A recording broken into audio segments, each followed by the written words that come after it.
Welcome back, everybody. And I've gone ahead and assembled the frame.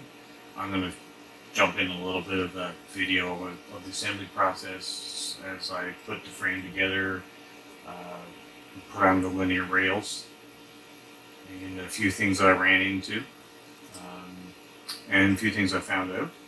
So I can't go any further with my build right now because I'm waiting on some heat insert tools so I can put my inserts and do my parts. They should be coming here, I think, about a week. So once I get those, I can start assembling parts and moving forward a little bit more. But right now, I'm just going to cover the frame. And there's a few things you might want to pick up while you're, if you don't have before you start, besides the heat insert tool. I'll put a link in the description for it where you can get it on Amazon. You're also going to need some blue Loctite thread locker. I opened up a little bit the first time using it. It's very runny. Probably cut the hole a little bit too big, so it's a little bit messy. And you're going to want a set of metric Allen keys. Make sure the longer ones, so that you can get inside of these extrusions to tighten up your screws. Some people use a powered screwdriver, but I just want to use a regular old handheld thing instead of over torquing the screws. I know you can get some that have torque limiters on them, but I didn't want to do too much of that. Full with that. So I guess ideally when you're installing your frame, you want it on something nice and flat so you can get a good square. You want your frame as perfectly square as you can get it. I assembled some parts, made some adjustments, rotated my cube a bit. I used my trusty old framing square. It's still big, and I checked before I put on the bed rails here. I did check for square with this, and it's pretty good that way. And pretty good this way. I did that same process for every corner. You have to do this before you put your linear rails on, because otherwise you're not going to get your square in here properly.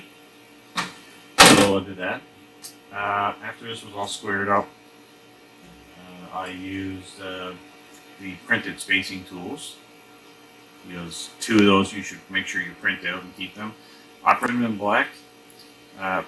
Retrospect, I should have printed them in the accent color so they would have been a little bit easier to find in my bags of parts.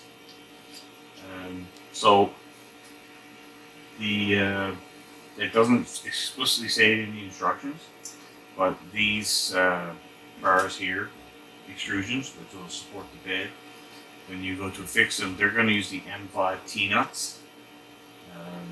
They don't indicate that in the instructions, but just keep that in your note. Also, the two end caps for these extrusions are metal. They are not printed, and they are included in the kit. To fix these, you're going to use two M5s. However, you're going to use an M5 by 16 to affix into these extrusions, and then you're going to use the M5 by 10, I believe it was, with a M5 washer to affix to the T-nuts. These are just in place now. They're not adjusted. They're not in their final resting place. They're just kind of there. So, yeah, that's we'll adjust those up a little bit later. I did go around, use my hand, smooth around, just kind of felt if any of the extrusions weren't flush with each other. Just noticing there, this one is down a little bit on the back, so it must have dropped. So I'm going to slacken this one up and tighten it up a little bit after. Now, got a little bit sidetracked last night when I was assembling this with the linear rails. In the instructions, it kind of says, every other hole type thing, and shows you 4 screws. But I was kind of weary if there was going to be enough hardware in the kit to actually do every other screw with the linear rails. So I checked it out in the Discord with a couple of the people who've already built these, a lot of these, and they say that the Formbot kit includes, or should include, enough M3 screws and M3 T-nuts to do every single hole on all the linear rails. But they told me every second hole is, or every other hole is more than suffice. So I did install every other hole with the M3 screws and T-nuts. I've worked out, I believe, for this is the 350mm kit. So it's about 10 screws and 10 T-nuts per linear rail. Before I tighten down my linear rails, I would take these spacer tools and put one at the top, one on the other end, so to speak, to make sure the rail is centered when I'm as I'm tightening them down, so they're nice and straight. I didn't install these rails in this position to make my life a little easier installing them. I did turn the whole frame like so and installed this rail, and then rotated it, installed this rail, and then flipped it once again, installed my other two rails.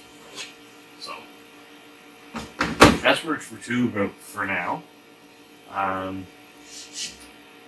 did find that the squaring up the frame took a little bit of extra time. You have to make sure that this is as square as you can make it.